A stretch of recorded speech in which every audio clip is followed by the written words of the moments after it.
Magandang araw po sa inyo, Attorney Albert Sigaraes. Ako nga po pala si Abdul Rashid Bilapos. In this video po, I will discuss and explain to you the difference between the universal and particular partnership, the difference between the general and limited partnership. So, in third part of general provision partnership, meron po tayong apat na kinds of partnership po. Those are kinds of partnership as to liability, kinds of partnership as to object, kinds of partnership as to duration, and kinds of partnership as to representation to others.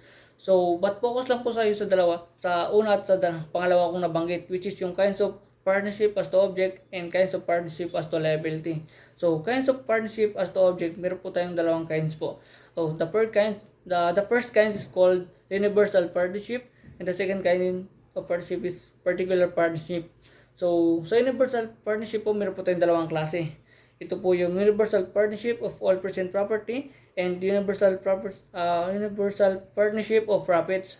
So when we say universal partnership of all present property, meaning to say po, kaya tinawag na universal partnership of all present property kasi iko-contribute ng dalawang partners yung lahat ng kanilang present property. So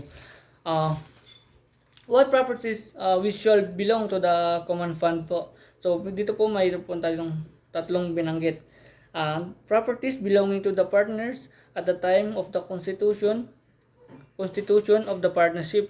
So, dito sinasabi na lahat ng property na meron ng partners at the time of establishment of the partnership is magiging common fund ng partnership yun.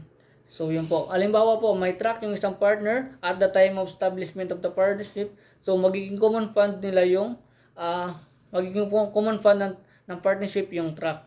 So, yung pangalawa po na sinabi dito, profits that may be acquired from the present property. So, katulad nga ng example ko kanina, at the time of establishment ng partnership, may truck yung isang partner. So, yung truck na yun ay magiging common fund ng partnership kasi nga present property siya. So, yung truck na yun is pinaparenta. Of course, kapag pinaparenta yung truck is mayroong profit na matiderive dun. So, yung profit na yun is magiging common fund ng partnership. So, yung pangatlong binanggit dito is property acquired by each partner after the formation of the partnership but only if stipulated. So, in short, yung property na tinutukoy dito is yung future property. And dito sinasabi na magiging common fund yung property kapag pinag-usapan ng lahat ng partners na included sa common fund. Pero, kung walang stipulation o wala silang pinag-usapan, nakasali sa common fund yung property ay hindi yun masasali sa common fund. So, for example po, bumili yung isang partner ng isang sasakyan after the formation of the partnership. So, yung sasakyan na yun ay hindi masasali po sa common fund ng partnership kasi nga wala silang pinag-usapan. Pero, kung meron naman po silang pinag-usapan, acquired by each partner, after the formation of partnership, yung magiging common fund ng partnership yung sasakyan ng isang partner. So, yun po. So, this property shall included, mga friend. Dito may dalawang nabanggit po. The property itself except that the stipulation shall not include property acquired, inheritance, legacy, or donation. So, dito sinasabi na hindi pwedeng pag-usapan ng partners na pwedeng kasama sa common fund ng partnership ang property acquired by inheritance, legacy, donation after the formation of partnership. Yan po. So, yung pangalawa pong nabanggit is the profits and fruits therefrom, including those from property acquired by inheritance, legacy, or donation, only if there is stipulation. So, the profits and fruits daw po is kasali sa common fund kapag meron silang napag-usapan.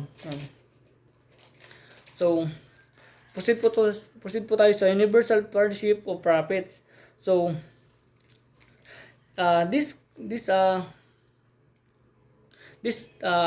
universal partnership of profits, this comprise all the partners may acquired by their work or industry during the existence of the partnership. So, meaning to say po, yung profit na makukuha ng partners during the existence of the partnership ay mapupunta yun sa kanilang common fund po ng partnership. Pero dapat pinagtrabahuan nila yon and nag-exert sila ng physical and intellectual efforts. So, for example po, nanalo ng loto yung isang partner that is profit without exertion of physical and intellectual efforts po. So hindi yun masasama sa common fund ng partnership. And dito na po, dako na po tayo sa particular partnership. So dito sa particular partnership, sinasabi na hindi lahat ng property ng partners ay involved dito. So dito po ay may tatlong nabanggit. So number 1 is determine things, their use or profits, or number 1 po yung determine things, their use or fruits, and number 2 is a specific undertaking, number 3 or the exercise of the profession or occupation. So mga example po dito sa particular partnership is yung a real estate po, a real estate partnership whereby partner X contributed by a parcel of land and partner Y a building. So another example po para mas unawaan nyo. So a real estate lessor partnership whereby X contributed H and Y the use and lease of his building. So yun po. So dako na po tayo sa pangalawang kinds po na nabanggit ko kanina, which is yung kinds of particular as to liability. So sa kinds of particular as to liability, meron tayong dalawang kinds po.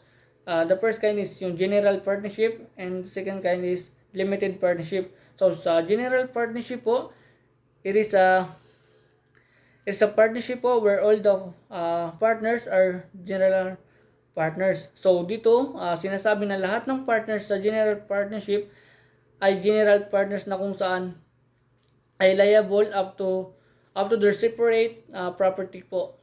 Kapag nag-exhausted na yung asset na pambayad sa liability ng partnership. So in other term po, it's called unlimited liability. So ito, alimbawa po nag-exhaust na yung asset nila, pwede nilang ipambayad yung iba nilang property, ganun. Yung nga po yung nakaraan sinabi ko na ito yung tinatawag na unlimited liability po. Yun.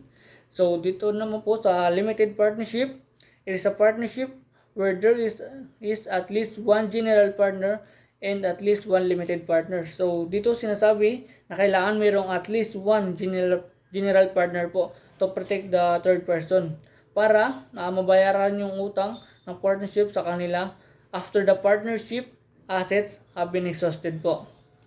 Kasi kung lahat ng partners ay kung lahat ng partners ay limited partners, hindi na mababayaran yung third person kung exhausted na yung assets na pambayad sa liability ng partnership po. Kasi nga ang liability ng limited partners ay limited lang sa kanilang capital contribution. So kaya sa limited partnership po, dapat mayroong at least one general partner to protect the third person. So ayun lamang po at maraming salamat.